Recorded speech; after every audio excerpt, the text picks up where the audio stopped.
สบายดีทุกคนมันจะคือจะมารีวิวเข้าในเมืองเพื่อไปหาซื้อของกินมาให้แนวกินในทุกคนเบิ่งคือเก่าเด้อ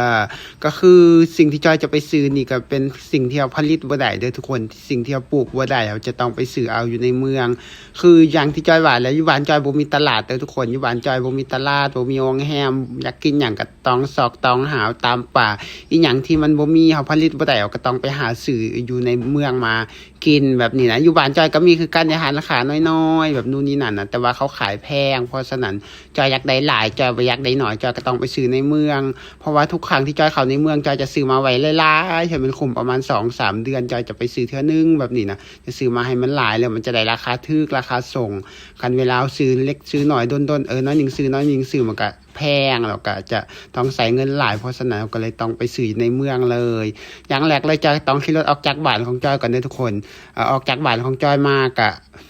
ผ่านทางแดงก่อนผ่านทางแดงมาประมาณ3 หมู่บ้านแล้วก็ต่อมาจะเป็นทางหินนะทุกคนทางหินก็คือจะเป็นทางแบบนี้เลยทางก้อนหินเป็นทางแบบนี้จนฮอดในเมืองเลยระยะทางจากบ้านจอยเข้าสู่ในเมืองหรือว่าเข้าในอำเภอกับประมาณ40 กิโลเด้อทุกคนเดินทางกับประมาณ2 ชั่วโมงหรือว่าชั่วโมงปลายแบบนี้ก็ได้แล้วแต่ว่าโดยรวมช่วงนี้มันประมาณ2 ชั่วโมงปลายเด้อสำหรับจอยขี่รถเพราะว่าเส้นทางมันโคตรลำบากนะทุกคนฝนตกมาแล้วก้อนหินอย่างก็มาขอนมากองวันไหนที่แบบว่าอยู่วันเพียงกะขี่รถก็ค่อนข้างสบายแน่เฮาก็แบบคือว่าบ่ได้มีขี้บ่ได้ลำบากอีหยังหลายแต่ว่าบ่อนใดที่ขึ้นภูลงภูนี่โคตรลำบากบ่อนขึ้นภูลงภูจอยมันบ่สามารถถ่ายทุกคนเบิ่งได้เนื่องจากว่าจอยขับรถบ่เก่งคันว่าจอยขับรถเก่งจอยก็ถ่ายเบิ่งได้เด้จอยขับรถบ่เก่งอยู่แล้วเนาะขึ้นภูลงภูมันลำบากแพงจอยถ่ายจอยก็สิล้มเพราะฉะนั้นจอยก็เลยถ่ายแต่บ่อนเพียงบ่อนที่ทางสะดวกสบายถ่ายทุกคนเบิ่งได้แต่ระยะทางก็คืออย่างว่าแหละทุกคนเป็นทางก้อนหินแล้วบ่อนใดที่ขึ้นภูลงภูนี่ทางโคตรลำบากเลยอันนี้ฝนตกแค่คืนเดียวเด้อทุกคนน้ำหยึงเต็มแบบนี้คันฝนตกสู้มื้อนี้นะครับประกันคือทางเละหมดแน่นอนเนื่องจากว่าฝนตกมาแล้วทางก็ลำบากแฮงแบบนี้อันนี้ทุกคนขี่รถมาประมาณ2 ชั่วโมงปลายจอยก็คือมาฮอดทางในเมืองแล้วเด้อทางในเมืองก็คือจะเป็นทางลาดยางแบบนี้เลยจะเป็นทางในอำเภอเด้อทุกคนในเมืองก็คืออำเภอในแขวงก็จะเป็นจังหวัดแบบนี้นะถ้าเทียบใส่ประเทศไทยอยู่ลาวจะเอิ้นเมืองอยู่ไทยจะเอิ้นว่าอำเภออยู่ลาวจะเอิ้นแขวงแต่ว่าอยู่ไทยจะเอิ้นจังหวัดแบบนี้เด้อทุกคน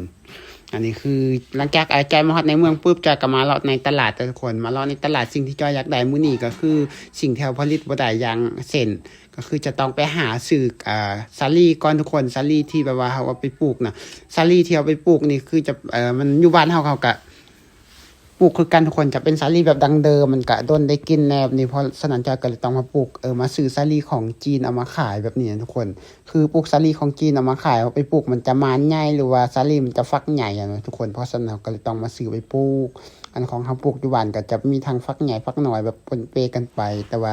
โดยรวมก็คือจะของจีนจะมันใหญ่มาเราก็เลยมาซื้อของจีน แต่ว่าเอาจริงเด้อทุกคนซาลีจีนนี่มันแปลกอยู่วันหนึ่งนะเครื่องที่จีนเอามาขายในตลาดที่จอยเคยมาซื้อนะบ่ว่าจะเป็นผักกาดบ่ว่าจะเป็นอีหยังก็ตามเวลามาซื้อเนี่ยไปปลูกปีแรกอันจะงามมาปีที่2เขาปลูกต่อมันจะบ่ได้เด้อทุกคนเพราะว่าผักกาดนี่เวลาเอาไปปลูกมันจะบ่ออกมันจะบ่ออกหมากเลยเดี๋ยวจะบ่มีเมล็ดพันธุ์ให้เขาปลูกในปีต่อไปจอยคิดว่าจีนเขาน่าจะกำหนดมาบ่ให้เฮาแบบว่าปลูกได้เฉพาะปีเดียวแบบนี้บ่มันก็เลยเขาต้องได้ซื้อตลอดต่อมาจอยก็ต้องมาลองหาซื้อเครื่องที่ใส่ในครัวเครื่องอยู่เครื่องกินของเฮาเด้อต่ออย่างแรกจอยก็ต้องเอาเกลือแป้งนัวก่อนอย่างละถุงกับประมาณ10 โล15 โลประมาณนี้นะทุกคนหลังจากเอาเกลือแป้งนัวแล้วต่อมาจอยก็จะเอาแฟบซักเครื่องแล้วก็จะเอาน้ำมันพืชไว้ไปทอดนั่นทอดนี่แล้วก็จะเอากะปิเอาปลาแดกอหยังแบบนี้นะสิ่งที่เราแบบผลิตบ่ได้ที่แบบของใส่ในเมืองอย่างแบบนี้เราก็ต้องมาหาซื้อหลังจากซื้อมาเรียบร้อยแล้วก็ให้เขาไหลเงินให้ว่ารวมเท่าใดเด้อแต่ว่าโดยรวมเฉพาะเครื่องอยู่เครื่องกินที่จอยใส่ในครัวจอยก็หมดไปประมาณ1,200,000 กีบหรือประมาณ 2,000 บาทเด้อทุกคนเฉพาะซาลี่มันจอยหมดไปประมาณ180,000 กีบประมาณอยู่ที่300 บาทประมาณนี้นะแต่ว่าอันนี้ก็คือจอยจะซื้อหมี่เด้อทุกคนหมี่ก็คือมาม่าแหละไวๆ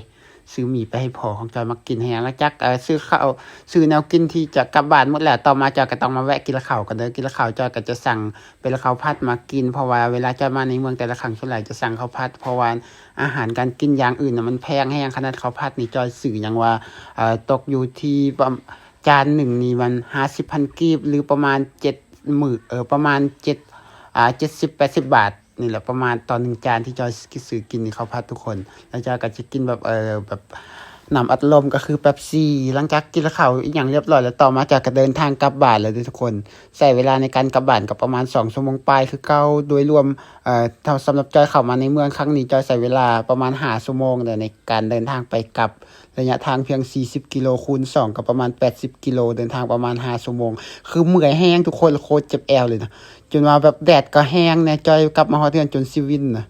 สำหรับคลิปตัวนี้จอยก็ได้ขอจบสำนี้เด้อทุกคนสำหรับคลิปมาหาซื้อเครื่องในเมืองเดี๋ยวมื้อหน้าจอยได้มาจากไทยบางอีกเทื่อนึงเพื่ออัปเดตเส้นทางในแต่ละครั้งว่ามันเส้นทางมันสบายหรือลำบากแค่สำใดแล้วพบกันใหม่คลิปหน้าแล้วก็บ๊ายบาย